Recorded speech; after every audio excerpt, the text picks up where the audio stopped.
ब्रह्म वैवर्त पुराण, पद्म पुराण, अनेक ग्रंथों में श्रीमद् भागवत की बहुत महिमा गाई गई है। तो श्रीमद् भागवत हमको क्या वस्तु देती है, श्रीमद् भागवत से हमको क्या प्राप्त होगा, इसके विषय में श्री चैतन्य महाप्रभु का जो विचार है वो क्या है। आराध्यो भगवान ब्रजेश तनयस तद्धाम वृंदावनम रम्या काचिदुपासना ब्रजवधु वर्गेण या कल्पिता श्रीमद् भागवत प्रमाणम अमलम प्रेम पुमर्थो महान श्री चैतन्य महाप्रभुर्मतमिदम तत्रादरो न परः। आराध्यो भगवान ब्रजेश तनयस। श्रीमद् भागवत हमको क्या वस्तु देती है। श्रीमद् भागवत हमको धर्म अर्थ काम मोक्ष नहीं देती है।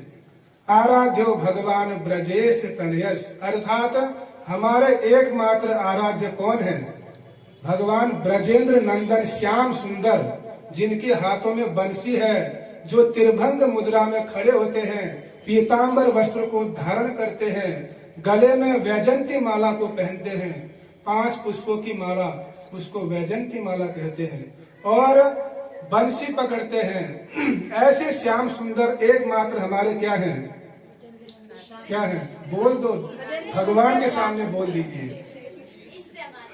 एकमात्र हमारे क्या है, आराध्य है। भागवत से हमको पहली वस्तु ये मिलती है। और तद्धाम वृंदावनम, भगवान श्याम सुंदर का जो संबंध है वो वृंदावन से है। इसीलिए वृंदावन ही हमारा एकमात्र क्या है, वास करने योग्य है। क्या करने योग्य है, वास। कहाँ वास करना चाहते हो, वृंदावन में, दिल्ली में? कितने लोग वृंदावन में वास करना चाहते हैं? कितने लोग अपने हृदय को वृंदावन बना के रखे हुए हैं? क्योंकि भगवान कृष्ण कहाँ रहते हैं, वृंदावन में रहते हैं या दिल्ली में रहते हैं? वृंदावन में रहते हैं। कुरुक्षेत्र में राधिका जी कृष्ण को बोलती है, क्या बोलती है, अन्यरा हृदय मन मोर मन वृंदावन मन वने एक करी जानी। अन्यर हृदय मन मोर मन वृंदावन। तो भगवान कृष्ण श्रीमती राधिका जी के संग में क्यों रहते हैं, इसीलिए रहते हैं क्योंकि मोर मन वृंदावन, राधा रानी का जो हृदय है, राधिका जी का जो मन है, वही क्या है, वृंदावन है। और कृष्ण कहाँ रहेंगे, जिसका हृदय, जिसका मन वृंदावन होगा, वही कृष्ण रहेंगे। इसीलिए भगवान कृष्ण हमेशा राधिका जी के संग में रहते हैं। तो यदि आप लोग भी चाहते हैं कृष्ण हमारे संग में रहें, तो हमको भी अपना हृदय दिल्ली ना बनाकर क्या बनाना पड़ेगा, वृंदावन बनाना पड़ेगा। तभी जो है कृष्ण हमारे संग में रहेंगे। इसीलिए तद्धाम वृंदावनम। तो वृंदावन धाम एकमात्र हमारे लिए वास करने योग्य है। और भक्ति कौन सी श्रेष्ठ है, श्रीमद् भागवत हमको बताती है। रम्या कांचित उपासना, जो उपासना है वो कौन सी श्रेष्ठ है, क्योंकि भगवान कृष्ण को पाने की जो विधि है वो क्या है, वो भक्ति है। तो कौन सी भक्ति, ब्रज वधु वर्गेण या कल्पिता। ब्रज की वधु यानी वृंदावन की गोपियों ने जिस भाव में श्याम सुंदर का भजन किया, उसी भाव में भजन करना ही क्या है, हमारा एकमात्र लक्ष्य है। पीछे जोर से बोलिए, क्या है, लक्ष्य है। और यह सिद्धांत किसने बताया, श्रीमद् भागवत प्रमाणम। इसका जो प्रमाण है वो क्या है, श्रीमद् भागवत। तो क्या मिलेगा इससे हमको, प्रेम पुमर्थो महान, जो पंचम पुरुषार्थ है कृष्ण प्रेम, वो हमको प्राप्त होगा। और यह सिद्धांत किसका है, श्री चैतन्य महाप्रभुर मतमिदम। ये जो सिद्धांत है वो श्री चैतन्य महाप्रभु का है।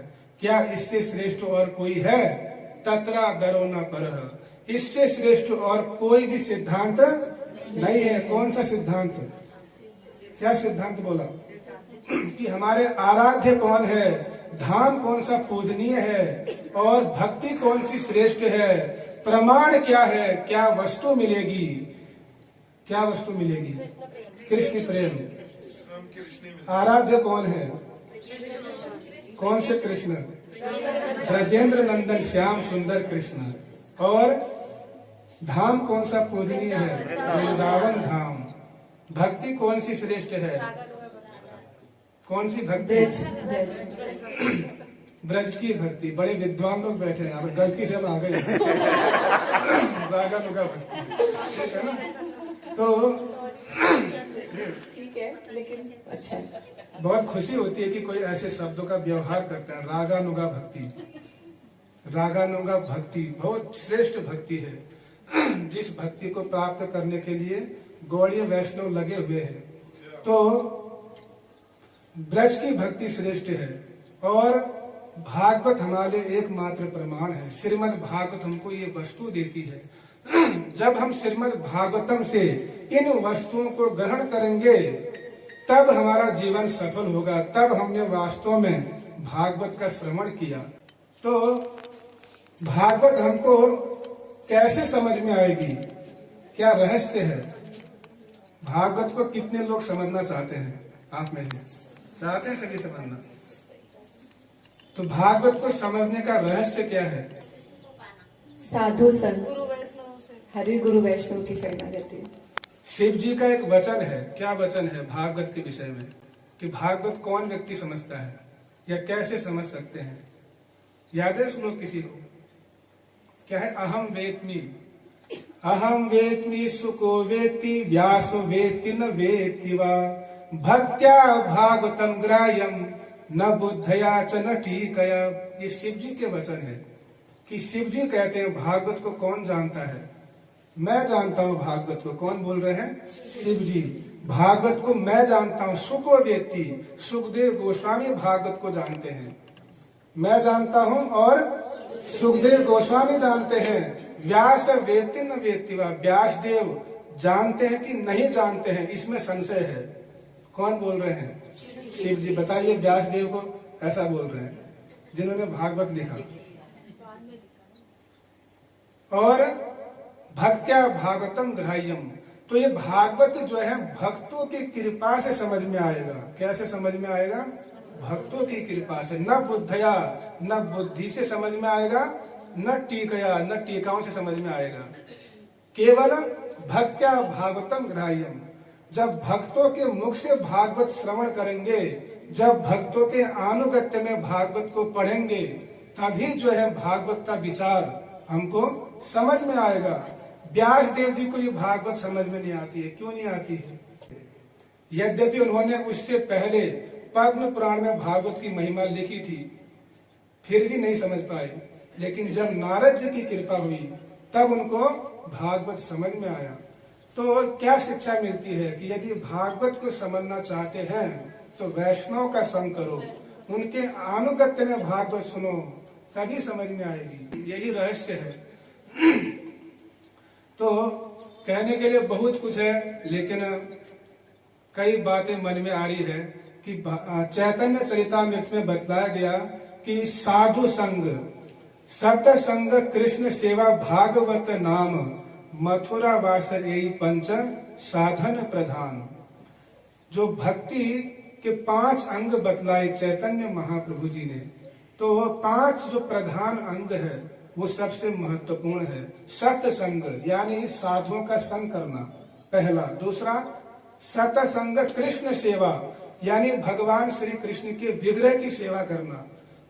और भागवत, भागवत का श्रवण करना, पठन करना। और हरिनाम करना। मथुरावास, सत्संग कृष्ण सेवा, भागवत नाम, मथुरावास यही पंच साधन प्रधान। तो कोई व्यक्ति अल्प मात्रा में भी, थोड़ी देर के लिए भी इन 5 वस्तुओं का संग करेगा तो उसको कृष्ण भक्ति की प्राप्ति निश्चित रूप से होगी। ये चैतन्य महाप्रभु का विचार है। पहला साधु संग, दूसरा भगवान के अर्चा विग्रह की सेवा, तीसरा भागवत का श्रवण और पठन, और चौथा हरिनाम, और 5वां मथुरा या वृंदावन वास। ये 5 चीजें कोई व्यक्ति कर लेगा अल्प मात्रा में भी, थोड़ी देर के लिए भी, तो ऐसे व्यक्ति के हृदय में भगवान कृष्ण की भक्ति का प्राकट्य होगा।